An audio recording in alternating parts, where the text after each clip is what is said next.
of, and we are very happy to be back with you this week for our Lunch and Learn. We're about ready to get started in just about one more minute. Thank you. Hi, everyone. Thanks for joining our weekly Lunch and Learn. It's great to be back with you all today. We have a full hour devoted to open primaries. It's going to be, there's initiative on the ballot this year, and we're going to have three experts discuss this. Before we get started, I would like to say that we will have an update on the Supreme Court decision yesterday regarding our hearing on Senate Bill, or our case on Senate Bill 7066, which was the implementing legislation on Amendment 4. But for now, let me get started with the presentation. Let me just give you a little bit of a reminder of the League's position here in Florida on open primaries. At the 2015 League Convention, the majority of delegates decided to study the issue of whether or not Florida's closed primary system was a hindrance to voter participation in the primaries in our state, which averaged only 23% as compared to a national average of 37%.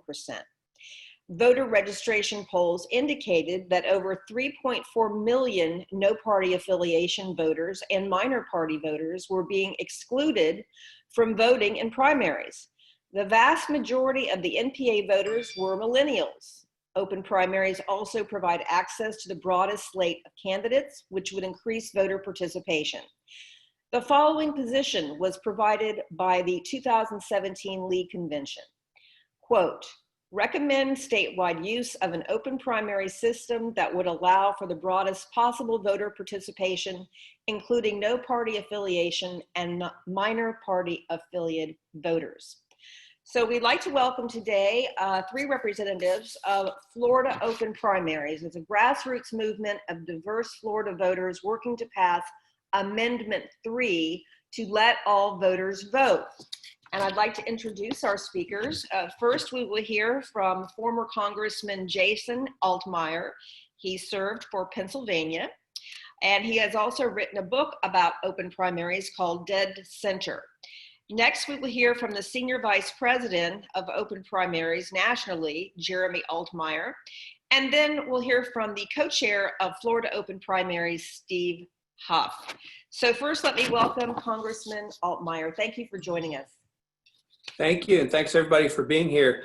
I live in Florida now, in Ponte Vedra Beach, and after I wrote my book about open primaries, I've traveled all over the country talking about this issue. And there's certainly a fairness issue to letting all voters vote. My primary concern is political polarization in the country and how open primaries will help address that issue. And one of the questions I get asked all the time is, why do we have so much partisanship in Washington? And the answer is because we elect partisans. Our system is designed, in fact, to elect and protect people who represent the political extreme, who, when they go to present themselves to the voters, they have to do so by appealing to the most extreme elements of our two-party system. And that is driven entirely by the closed primary system. And when you're a candidate running for office, you of course want to win. You want to appeal your message to the people who are going to decide your fate. And I like to talk and think about a Pew Research Center survey that was done. They did a survey of all Americans, or a representative sample of Americans, and they asked a series of questions, some of which had to do with their political affiliations, and they found that 31% of Americans represented the two partisan extremes, 15% on one side, 16% on the other. Now, that would seem to make sense, probably. Those are the folks you see on TV, the people who yell back and forth at each other at town hall meetings. And it wouldn't be so much of a problem except for that 31%, they vote in primaries at double the level of everybody else. They also work on campaigns, contribute to candidates at double the level of everybody else. So they have a disproportionate, outsized influence in our primary process. And in Florida, because we exclude from the primary independents, which is about a third of the electorate, it becomes a big problem. So what open primaries do, by allowing all voters to participate in the primary and all candidates are on the ballot regardless of party affiliation, now if you're a candidate running for office and you take that same approach of only appealing to the narrow extreme of your party, you're going to lose, because that's not who's going to decide your fate in that election.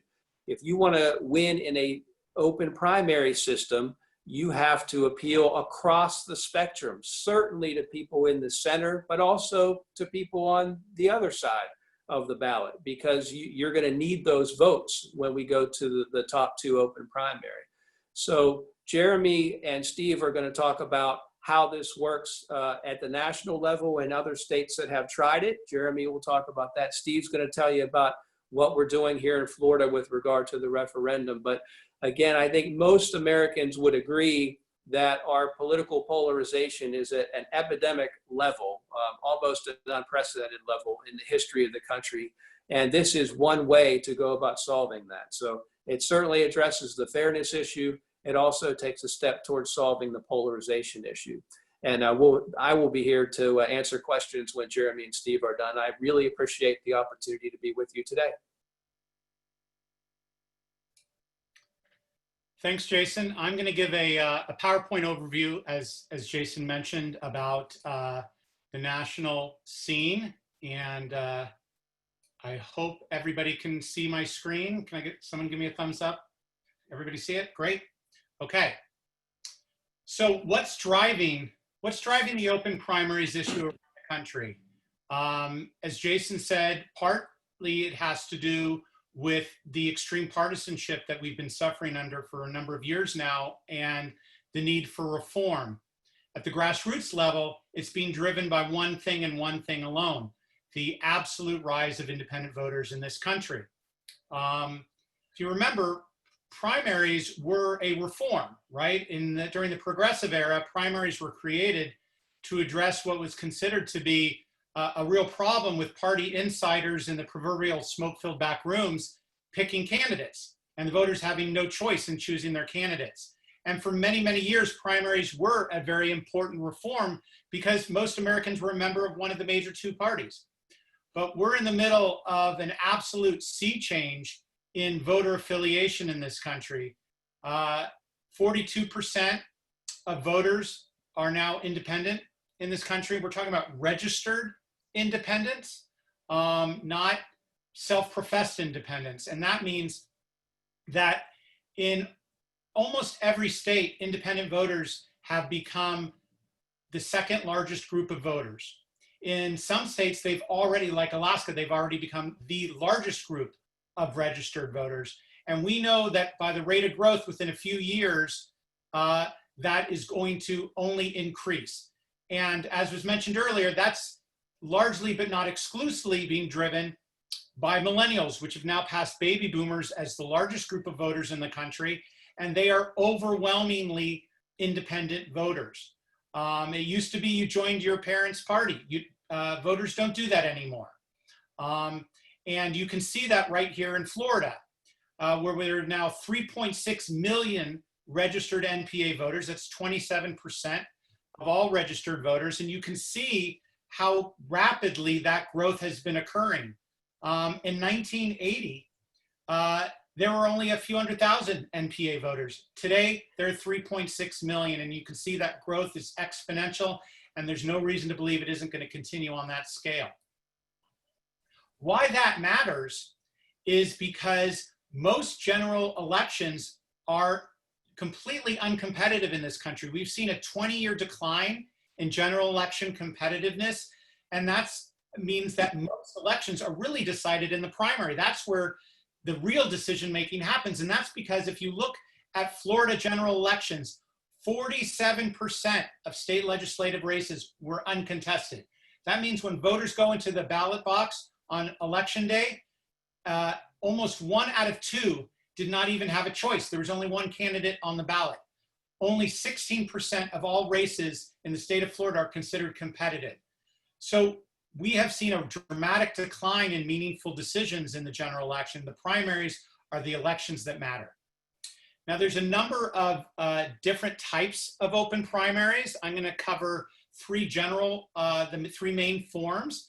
In states with partisan registration, like Florida has partisan registration, there are 10 states that have allowed independent voters to vote in a party primary. So you still have a Republican primary, you still have a Democratic primary.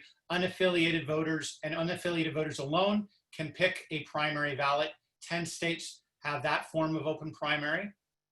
20 states have an open primary by virtue of nonpartisan registration. So primarily, though not exclusively in the South, you do not register with party. That means everybody gets to pick a ballot in these states. Whether you're Republican, Democrat, or Independent, you get to pick a Republican ballot or a Democratic Party ballot in the primary. And this is part of the reason why you've seen such a push for open primaries in Florida. Many people who used to live in these states have migrated to Florida. They've been used to living in an open primary, and they come to Florida and find a closed system. And then there are 3 states that have a top 2 nonpartisan primary. That's the primary that is on the ballot in Amendment 3 that Steve will talk in a little more detail about. But in a top 2 primary, there is no longer a Republican primary or a Democratic Party primary. There is simply a public primary. All candidates with their party affiliations are on the ballot. Every voter votes, and the top 2 go on to the general election. There are only 12 states left in the country with completely closed primaries. Unfortunately, Florida is one of them. It's in poor company. Obviously, 38 states have some form of open primary, and Florida is increasingly in the minority. There are a handful of states, some of which have other forms of open primaries, where the state parties have voluntarily on their own decided to open the primary. Both parties have the First Amendment right to open their primary to unaffiliated voters. Both major parties in Florida have declined to do that. It's really important to mention what we're doing at the municipal level, because the type of open primary that's being considered in Amendment 3 is the norm in almost every city in the country. 80% of US cities use nonpartisan top 2 primaries, including the vast majority of large cities and the vast majority of cities right in the state of Florida. So Floridians have been using the nonpartisan top 2 primary for years. Most Floridians in the polling I've seen actually prefer their local elections to their state elections. And that, like I said, that is the norm across the country and right in the state of Florida. Open versus closed primaries. Jason mentioned some of the reasons, and I know Steve will do the same. In a closed system, only the most hyper-partisan on each side tend to vote. The whole term being primaried came as a result of this limited participation by party regulars in the primary. Closed primaries disenfranchise independent voters and young voters, which are almost exclusively now independent voters. It reduces voter participation, and it denies everybody meaningful choices. If you're a Republican or a Democrat, you only get to pick your party's ballot. And in particular races, your party may not have a particularly good candidate or no candidate at all. You don't get to choose the best candidate when you're voting in a party primary. You only get to choose the candidate on that party ballot. An open primary, it enfranchises independent voters. It increases voter participation. It's important to note the Bipartisan Policy Center looked at open primaries in the 2018 midterms. They found participation went up as primaries became more and more open. So the states with closed primaries had tended to have the lowest participation. States with semi-open or party primaries that were open to unaffiliated voters had a larger degree of participation. And states with top 2 open primaries, the form envisioned in Amendment 3, had the largest and most meaningful participation of voters. And that's because, as Jason said, they reward candidates and politicians because those candidates and politicians are reaching out to a broad spectrum of their constituency in order to elect and stay in office. The electorate as a whole has the ability to impact on their elected representative, not just the partisan handful that tend to vote now in primaries. And they end the taxpayer funding of primaries, of closed primaries, I should say. It's important to note that primaries are publicly funded elections, just like the general election. And the experience of the voter when they go into the primary is invariably the same as the general election. They often go into the same public buildings. They see the same publicly paid poll workers on the same publicly funded machines. The whole primary election is paid for by the taxpayers, and Floridians pay millions of taxpayer dollars every primary election year for the dishonor of 3.7 million of their fellow citizens not being included. And of course, like I said before, in a top 2 open primary in particular, every voter can choose the best candidate regardless of party. There are several open primaries campaigns outside the state of Florida that are currently going on. There are 3 legislative campaigns. Maine just had a big push to open their primaries through the state legislature. They came very close, but were unsuccessful. New Mexico similarly has been in a push in their state legislature. They did not pass it this year, but they will be introducing new legislation right at the beginning of next year. Pennsylvania, like Florida, another really important state politically in this country, passed an open primary bill through the Senate. It passed 48-2. Very strong support, bipartisan support, and it's still pending in the House. And in Alaska, there is a ballot initiative that will be on the ballot in 2020 for top 4 open primaries, similar to the top 2 system envisioned in Amendment 3, along with ranked choice voting and dark money disclosure. And in St. Louis, which is a closed party primary city, one of the handful that still exists, we have a ballot initiative for open primaries and approval voting, which is similar, though not exactly the same as ranked choice voting. That'll be on the ballot in 2020 as well. So there's a lot going on around the country, but no more so than in Florida, which is really dead center for the fight for open primaries. And Steve will tell you a little bit more about that fight right here in Florida.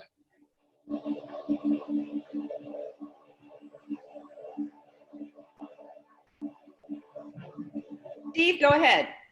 Hello, everyone. Thank you for joining us today. And I'd like to give a special thank you to Lisa, Regina, and Patty for facilitating this meeting today. This has been an issue near and dear to my heart for over 8 years. I have always been an independent, voted mostly in the general elections, didn't give too much thought to primaries. I'm a little older, I'm 66 years old, so I've seen the situation get worse and worse over the last couple of decades. The polarization, as Jason alluded to, and the numbers in Florida that Jeremy shared. NPAs, no party affiliation voters, is just exploded.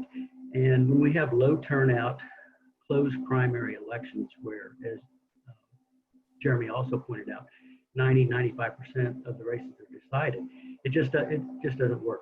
So in 2017, I became the director of a grassroots organization here in Florida, and I worked with Jeremy and another one of his associates during the Florida Constitutional Revision Commission, where open primaries became the second most popular issue raised at the public hearings, second only to the restoration of automatic restoration of voting rights for felons.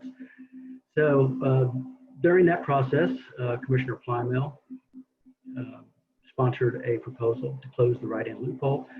Commissioner Schifino proposed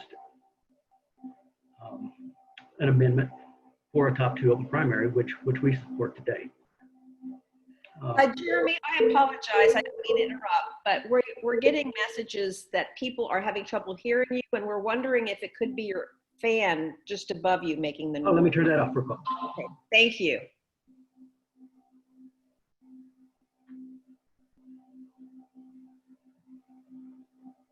I hope that helps, and I'll speak up. I think once it stops spinning, we'll see if that does the trick. Thank you so much. No problem. So at the end of the Constitutional Revision Commission, of course, the full commission wouldn't act on either of those proposals. So we became even more active in the grassroots to get an amendment on the ballot. Long story short, I'll be brief and get to my main point for being here today. But All Voters Vote, another organization, got significant funding from Miami businessman Mike Fernandez. They raised $7 million to hire paid petitioners to get it on the ballot. Some people may be asking why it's only for state races and not federal too. They had two separate petitions, but only funded the one. We recently, a couple weeks ago, formed a new coalition with Dr. Jeff, my organization, Florida Fair and Open Primaries, the national organization Open Primaries, Dr. Jeffrey Solomon, who is my co-chair in Miami, an organization that's been created, Students for Open Primaries, and one of your league members, Brenda Carr, who's the vice president of the Upper Keys chapter, has been a big supporter and is a member of that coalition as well. So we produced a video ad that we've been circulating over the last week on social media. We're going to show that to you here in just a second, and then I'll talk a little bit more about our other activities to promote this thing. So Regina, if you go ahead and show that video real quick.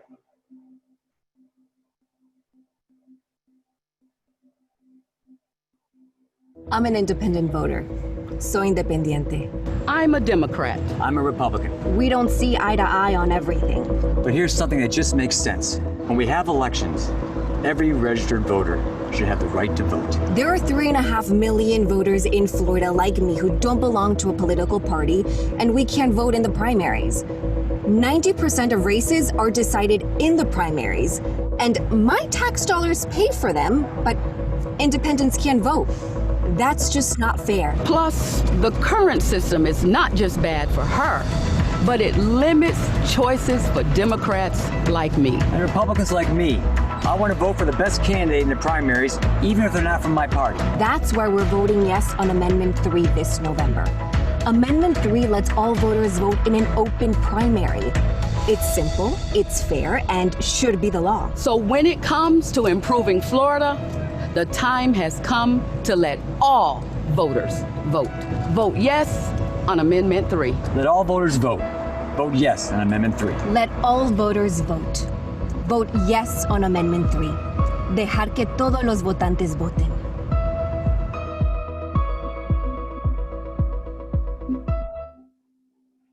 Thank you, Regina. Yes, we are very pleased with that, and we've been circulating that on social media for, like I said, about the last week, and we're approaching 10,000 views, but we've set an ambitious goal of 2 million views over the next 3.5 months. So that's where you come in. We're asking that the league become a partner with our coalition to spread this message in support of Amendment 3. I've put my contact information, 2 different email addresses in the top of the chat. If anyone on this call wants to reach out to me and see how you can help, in addition to spreading the video online, we are going to be our volunteers are writing letters to the editor. We're going to be printing up some yard signs and distributing sign waving events on street corners when we get closer to the election. So there's a lot of grassroots activity that's going to transpire between now and the November election. So, I know the league is just all about grassroots organizing and promotion. It was fantastic what you were able to do to help Amendment 4 in the 2018 cycle, and we'd like for you to partner with us to do the same for Amendment 3. So I'm going to wrap it up there. Oh, one final note about the video. My co-chair, Dr. Solomon, he was actually on site during the filming of this the video and had an opportunity to talk to each actor.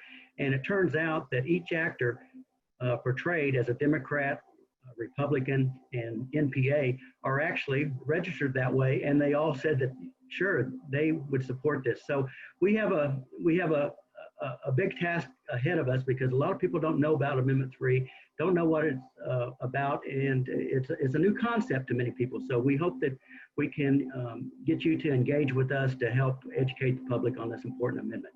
Thank you. Well, thank you all, and our members who are joining us today have a lot of questions, so I'm going to read some of the questions out of the chat box. We'll try to get to as many as we can. This one is from Diane. If one party has two candidates, one is strong and one is weak, in open primaries, how do you stop the other party from voting for the weak candidate to get their person a better chance in the full election? This is why the top two system is so important, because it's not only open primaries where all voters can vote, it's also a top two system where the top two vote getters move to the general election regardless of party affiliation. So if you have a preferred candidate and you want to play games by voting for somebody that you think is a weaker candidate so they can get more votes, you're jeopardizing the opportunity for your own candidate to go forward to the general election. You're increasing the chances that your candidate won't prevail. So that's a very important distinction. This isn't like other states have done where independents are allowed to vote in primaries of their choice and they choose to go into a primary. Let's say a Republican leaning independent votes in the Democratic primary to vote for the weaker candidate. That does happen in that system. That's not what this is. This is all candidates, Republicans and Democrats and everybody else are on the same ballot. And if you favor, let's say, a Republican candidate and you want to play a game by voting for a Democratic candidate, you're not helping your candidate. You're hurting them twice because you're supporting somebody else and you're taking a vote away from the candidate that you support. You know, I would add to what Jason's saying. You know, this issue's been studied extensively because, of course, 38 states have some form of open primary. It just doesn't happen in any meaningful numbers, and it's been studied exhaustively. In fact, if you recall, the South Carolina in this current primary season had going what was called Operation Chaos, where a lot of the right-wing pundits were trying to encourage some, tomfoolery in the election. It was the biggest attempt in a generation to try to do that. And then they looked at exit polling after the election. You know what they found? They found that despite the fact that there were literally hundreds of articles worried about Operation Chaos was a dud. There was 1% crossover. The truth is, people don't waste their vote that way. People are really hold their vote really close to them. It's meaningful to them. They don't play with that vote. And the evidence is overwhelming that that's the case in election after election. And like we said, 38 states have some form of open primary. They've figured out how to do it safely. It's time for Florida to figure out how to do it safely too. Okay, thank you. Let me move on to another question because we do have many. Okay. From Carol, when I do voter registration at high schools and colleges, most of the young people sign up as NPA. I've come to realize it's because they are not informed enough yet to choose a party. Do you have statistics on what they do later on? Yes, and it's overwhelmingly independent. Like I said, millennials, which are not high school students, are no longer part of the millennial generation. I can't recall what their official name is, but millennials are the older. Millennials have been voting now for several election cycles. And overwhelmingly young people stay registered as independent. This is not a phenomenon that's just unique to young people coming, first time into the voting booth. We're witnessing a significant change in the way American voters view party affiliation. Like I said, it is now in most states the second largest group of voters. That's not an accident of misinformation. That is a declaration by voters that they no longer want to play by the rules of only joining one or two major parties. Okay, thank you. This is a comment and a concern from Karen. She says there is data from California, she believes, that shows that people who vote in primaries are not representative of the entire electorate. They tend to be older, white, and more conservative. And what happened in some districts where there was parity between the parties, the results of the primaries were skewed by the more conservative voters. When the general election was held, there was no candidates that reflected a more liberal point of view, despite that being the position of around half of the electorate. I think this could be a problem in a state like Florida, she says, where the two parties are about evenly split. How would you respond to that?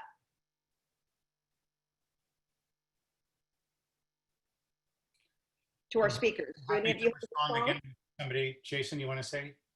Yeah, I would just say I don't know if that's, I'll take your word for it. California, I think it would be hard to argue of any state in the country if their voting population was older conservative whites.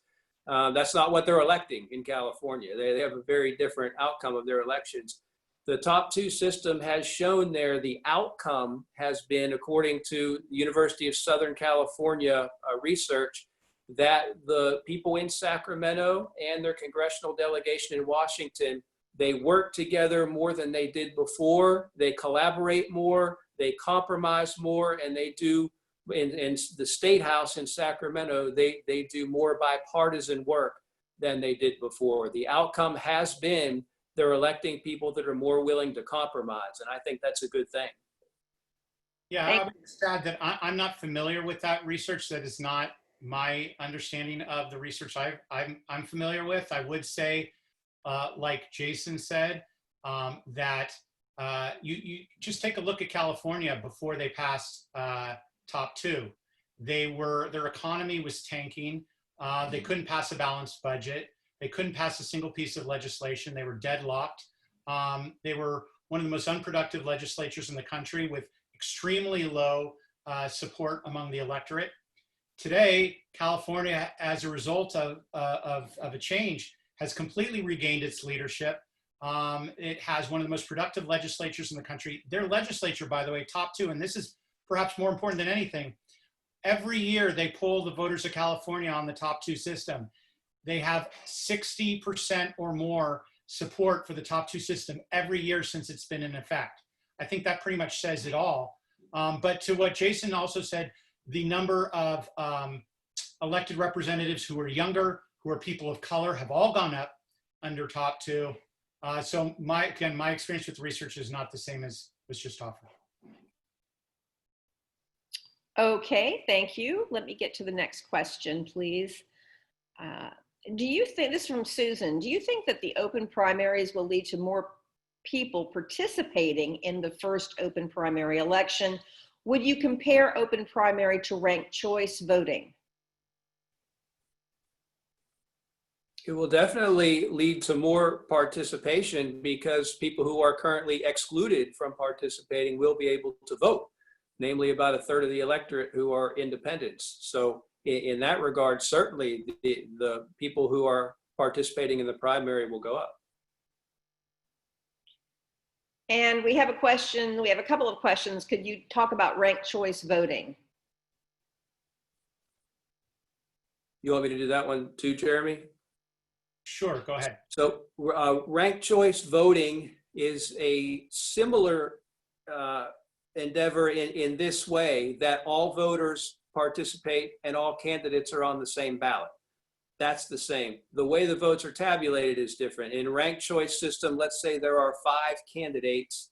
You go in and you rank your preference from 1 to 5, your favorite candidate to your least favorite candidate. When those votes are tabulated, the 5th place finisher is knocked out automatically, and all of the 2nd place choices for the people who voted for that candidate are redistributed, and the calculation occurs again. And then the 4th place finisher is knocked out, and that voter's votes are redistributed distributed. And that occurs until somebody gets 50% of the vote. So in theory, with a ranked choice voting system, every candidate who was elected will be elected with 50% or more of the vote after those tabulations. It's not as complicated as it sounds. You just rank your candidates, and the system determines, based upon second and third choices of people, who the preferred top candidate is. That's different than top two, but at least in that system, all voters can vote. And I would also say, if you're a candidate running in that system, as I was talking about earlier, you again have to appeal to the center. You build your coalition from the center out rather than from the extreme in, which is what happens in a closed primary system. Actually, let me just make Jason, let me just make a little clarification. Sure. I would think the best way to think about it is ranked choice voting is a way of counting ballots. Open primaries is about voter inclusion. So ranked choice voting doesn't actually change who votes. Ranked choice voting changes how they vote. But ranked choice voting would not include the 3.7 million Florida independents, would not allow them to participate. It's not about voter inclusion. For example, New York passed ranked choice voting in their primary, but did not open their primary. So there's still millions of New Yorkers who can't vote in the primary, even though they're using ranked choice voting. So it's an important system. It's certainly something that folks should look up, but it's not about letting all voters vote.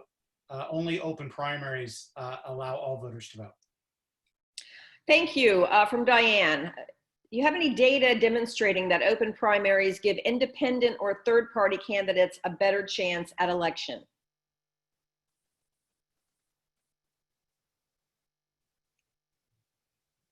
Whoever wants to jump in on that. Jeremy, go ahead. Sure. So we've looked at particularly states like Washington State and Nebraska and California, and independent voters have successfully, independent candidates, third-party candidates have successfully competed in those systems at the same level, if not better, than in a closed system. But here's the thing that's particularly valuable about the top two that isn't when it comes to third parties and to then it is not present in a closed system, and that is that in a closed system, candidates who are running for office from the major parties can completely ignore third-party members. They don't need them to get elected. They don't need them to stay in office, and they'll never return a phone call from a third-party voter.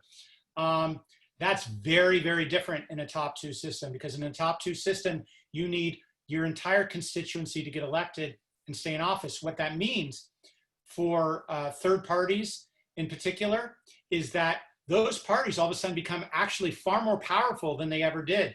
They don't just, they may not necessarily be guaranteed a spot on the general election ballot, which they probably wouldn't win anyway. But what they do get to do is have the power collectively to influence candidates that represent their district. And they can operate as significant blocks, they do in California and Washington State, where they actually wield more power than they did under the closed system, because they can actually impact on their elected officials and force them to consider positions that they never would have considered otherwise. Thank you. I warned you before we started this presentation that there would be some challenging questions. Here's a comment, and I'd love to have you respond. This is from Mary Jane. She said she believes that this is a slanted presentation, and she believes it is not balanced. And she gives the example of, quote, Florida is not in good company with other states that have closed primaries. Could you please respond to her criticism? I can do that, but Jeremy, I think that was your quote that she was referencing. You want to start? Well, look, I mean, there's 12 states with closed primaries. There's 38 states with open primaries. And of those 38 states, even with open primaries, they're moving to open them even more. So Florida is just on the wrong side of history, quite frankly, in terms of where the voters are, where the rest of the states are. and where most Americans are, quite frankly, on the issue of a more open and inclusive voting system that represents and includes all voters. That's what open primaries does. It's that simple. And if Florida wants to continue to stay in a small group of a handful of states that are bending the other direction, well, that'll be, I guess, up to the voters to decide, but it's certainly not what the majority of Americans want and think is a fair and open democracy. I would add, and it's a very, very fair question. If our presentation appears slanted, it's because all three of us strongly support the initiative. We want it to pass, and we personally support it. So yes, we're going to give you all of the arguments why we think it's a good idea. There's a question I saw coming up, Patty, that somebody asked, well, what is the opposition? Who are they, and what are their arguments? The opposition is very clearly defined. It's the parties. It's the Republican Party and the Democratic Party, because this takes power away from them and gives it to you, the voters. You're going to see, assuming that this is doing very well in the polls, I mean, I don't know if this is going to be contested in the fall to a degree where you'll see TV ads or not. It may or may not. If you do, and you do hear other arguments, that's what you're going to hear, is that this allows the other people who are outside of our party to come into our system and tell our candidates, determine who our candidates should be. Again, the main argument there is independents pay taxes that pay for the elections from which they are excluded. That is a fairness issue. They should be allowed to participate in elections that they pay for. The other issue with regard to polarization, and I've said it a few times, we want candidates to have to appeal across the spectrum in order to get your vote, not just appeal to the very narrow extreme that participates in closed primaries. So that's the argument you'll hear from the other side. We all support it, and you will hear from us all the reasons why we think it should pass. Thank you. I would just add one thing, Patricia. When we talk about the party opposition, we're talking about the party leadership. Increasingly, Republican and Democratic members, right, the rank and file, most of us who belong to parties, the vast majority support open primaries. It's the political insiders, it's the unelected representatives who run the parties in Tallahassee in this case. It's the elected candidates who don't want to have to change the way they run, don't want to have to change the way they do business. That's the opposition, not the parties as a whole. It's the party leadership, the party insiders who like the status quo because it lets them have a lot more power, like Jason said. Okay, thank you. We've got a question from Gloria. And by the way, you've gotten some positive responses on your ad that people really like them, from Gloria, I'm in favor of open primaries, but I have reservations about the top two approach. In districts where the majority of people are conservative, for example, isn't it likely that you would end up with two conservative candidates? And this has been a concern that we've heard over and over, no matter what the party. I want to take that. Go ahead, Steve. I get that all the time, and I live in just outside of Panama City in Bay County, and we're a deeply red district. Okay, so Democrats have no choice or no chance to win.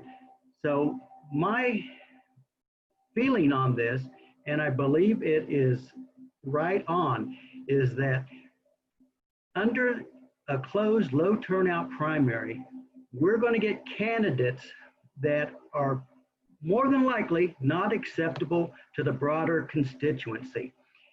Even if a Republican, conservative Republican is going to win, registered Democrats, registered independents, third parties having a voice in that primary election can change the personality of who eventually goes to represent us. It's something that, partisans just seem unable to grasp when I speak to so many of them. So that would be my response. I would add, good answer, Steve, that if you live in one of those districts, which approximately 80% of Americans do at the congressional level, if you live in a district that is overwhelmingly one-sided, overwhelmingly Democrat or overwhelmingly Republican, you know what party you're going to get to win that election. If you are in a Republican district and you're a Democrat, almost 100% of the time, your candidate is never going to win. Just the numbers aren't there. But what an open primary top two system does is, again, it forces all candidates to the center, which is a good thing. But it also, yes, you may not get a Democrat in a general election if you are living in an overwhelmingly Republican area, and vice versa. But you have the opportunity to make sure that the more moderate candidate prevails, to make it a disincentive for an extreme candidate to run a far right or far left campaign in that type of district. Under the current system, you're going to get not only somebody from the other party, but more than likely somebody from the extreme of the other party. In a top two system, it's a lot more likely that you're going to get somebody who's a more moderate person from the other party. So if that's your concern, it at least has the opportunity to dilute the influence of the extremes in those overwhelmingly partisan districts. You know, there's one other thing that I think it's important, because this rarely gets raised when this question comes up. And I think Jason said really, really well. Occasionally you will see two candidates of the same party, but let me tell you what happens far, far more often under a top two primary. You'll actually see candidates of both the Republican and the Democratic Party on the general election. That's because under a top two system, competition skyrockets. So California, for example, went from one of the least competitive primary election systems in the country to one of the most competitive. And what really went up is because all the uncontested races, the first time they ran a top two election, disappeared. That means that most voters, when they go into the ballot box for the very first time, for many of them, actually saw someone from both parties on the general election ballot. So Republican Democratic races actually go up far, far more than the occasional Republican versus Republican or Democrat versus Democrat race. You have far more actual sort of choices that you might traditionally expect to find under a top two system. Thank you. Question from Marcia. Would the voter be allowed to vote for a Dem and a Republican in the primary, or would they have to choose which one they would want to vote for? You get one vote. You have to pick one. Thank you. But they can choose between Democratic and Republicans for different seats, different offices. I think that was what she meant. Yes, thank you. Exactly. Olga has a question. Why include top two and not just straight open primaries? Well, top two has the additional impact of moderating the candidates, as I've said several times. In an open primary system, that's a step in the right direction, certainly allowing independents and other party affiliation to vote in a primary. That's a good thing. In a top two, the top two, regardless of party affiliation, go to the general election. That's voter preference. And as Jeremy said, yes, occasionally that could mean the same party, but most of the time it would be a Republican and a Democrat. But my number one concern, just as a volunteer, I'm not in any way paid. I'm here because I believe in the cause. My concern is political polarization. I think the country is much too divided. I want to see a system that incentivizes compromise rather than punishes compromise, which is what happens now to our political candidates. And I think a top two system is the best way to accomplish that. Thank you. We have a question from Michelle, and this is a question for Steve. Even if we get over 60% of the vote, which is what is required, you have to get 60% of the vote for an amendment to pass in Florida. The legislature can do what they did to, for example, Amendment 4, which returned constitutional right to vote to ex-felons, and we are now suing because of the implementing legislation. She says, are you preparing for a court fight? Because we do have a history of, the legislature in Florida does have a history of not honoring what the citizens voted for. when it comes to these amendments? The short answer is yes, and our legislature is notorious for trying to override the will of the people. Matter of fact, as you well know, in 2018, the last session, they passed laws to make it even harder for citizens to get initiatives on the ballot. Who's not represented here today is All Voters Vote. That's the organization that got this, raised the funds to get this on the ballot. The chair of that organization is Glenn Burhans. He's an attorney with Stearns Weaver Miller in Miami. Gene Stearns was the originator of All Voters Vote back in 2014. Most people are not aware that he tried this back in 2014, but it fizzled because of lack of funding. So they are providing the legal work pro bono as contributions to their All Voters Vote PAC. They successfully defended the challenges, before the Florida Supreme Court, and they're committed to continuing to fight this. But they've put a lot of time and effort and thought into how they worded the amendment, and they're confident that it's pretty bulletproof. So the legislature, I don't know what they could maybe challenge legally, but in the next session, if this passes, it doesn't become effective until 2024. They may come up with, trying to put another amendment on their own on the ballot to, to knock it off. Who knows? But yes, they are prepared to defend this thing. Okay, thank you very much. We have a question from Charlie. He said, what would the approximate budget be that would be allocated by the political party to run a statewide closed primary in Florida if they had to finance it? Well, under Amendment 3, the parties are still free to nominate candidates like they would under the current system. It doesn't take away any party rights in terms of their ability to nominate candidates. What it does is take away the public funding of what are in essence private party elections. Those elections cost taxpayers millions of dollars.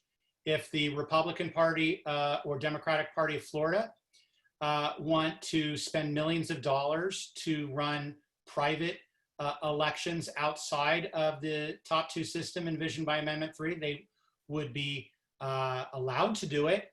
I can tell you that in many decades of this system in Nebraska and at least a dozen years in Washington and California, no party has been willing to spend that type of money. And I think it's a great example of just how the parties have set themselves up at the taxpayer's expense to take millions of dollars of taxpayer money to run exclusionary elections. The moment those become public elections, the moment those become the people's elections, the parties very quickly and very easily adapt and do very well and do as fine as they did before. They just don't do it on the taxpayer's dime. Thank you. We have time just for one more question, and that is, I think, a very easy one to answer. Olga is asking how we can see the text of Amendment 3, and I believe if you go on to Ballotpedia, you would find it there. Is that correct? You can also go to FloridaOpenPrimaries.org, and we have a link to the language right on the ballot. One quick thing that wasn't mentioned earlier in terms of the difference between top two and open primaries, I just want to get out, is that not only do top two, as compared to a semi-open primary, enfranchise independent voters both do, but what top two does that a semi-open primary does not is give full choice to party voters, right? You're no longer siloed as a Republican or a Democrat with only the candidates of your party. You get to choose the best candidate in every election. That is a really important part of the top two system. Full choice for every voter in Florida, and that's why we're so excited about Amendment 3.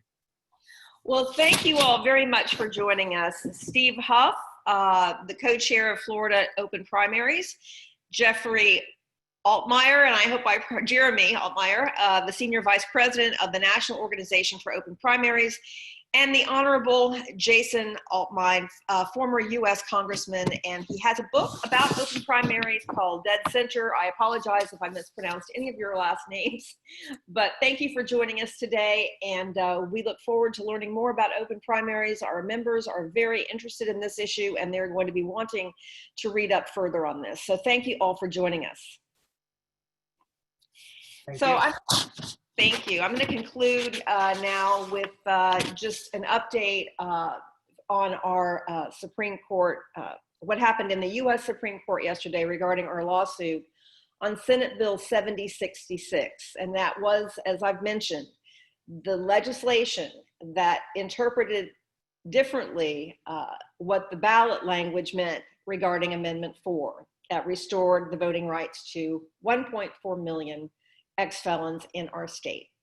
As you all know, we have sued, and along with other plaintiffs, and we're suing the state of Florida about this. And we had a major victory in federal court about a month ago, where Judge Hinkle agreed that you cannot require a citizen to pay a fine or a fee in order to vote. He is essentially a modern day poll tax, and he ruled that that is unconstitutional. And so we had a major victory because he, in his ruling, said that if the ex-felons don't know that they own fines and fees, they can write to the state to find out. If they don't hear an answer in 3 weeks, they can go ahead and register to vote. And the ex-felons who can't afford to pay, they can vote.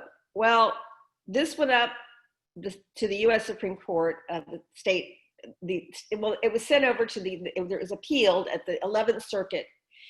And then the U.S. Supreme Court weighed in, and basically they said, we're not going to take this case, and we are not going to overturn the stay that the 11th Circuit put in place, which means all returning citizen voting for those citizens who owe money is now on hold. And the full court, called en banc, will hear this case on our primary day, August 18th. So there's going to be no voting for our returning citizens other than those who do not owe any money. So we will be letting you know very closely. We're going to be watching this very closely. And we are hopeful that we will prevail in the 11th Circuit Court of Appeals. We have a very strong team of lawyers at the Brennan Center for Justice and ACLU Florida. So stay tuned. I know you all are very eager to see our returning citizens vote. And we are going to go ahead and give another training session with you all that Cecile Schoon is putting together and tweaking, so we can reach out to the returning citizens who don't owe money and get them registered. So stay tuned for that. We plan to make sure that we can register as many as possible. And it's 1 minute to 2. I'd just like to close with a reminder that in this contentious year, and I talked about this on our local leaders call last night, so I'm not going to speak about it at as much length as I did last night, but it is important to remember that even in such a contentious year, the holy grail of the League of Women Voters is our nonpartisan policy. We take strong positions on policy, but not candidates or political parties. So please do continue, and I know you all will continue to honor that nonpartisan policy. And remember, the deadline to vote in the primary, the registration deadline is Monday. So spread the word. In the meantime, thank you very much for joining us. We'll be back at the same time next Friday, 1 o'clock, with another Lunch and Learn. In the meantime, have a great weekend, and thank you again to our guests for joining us. Bye-bye.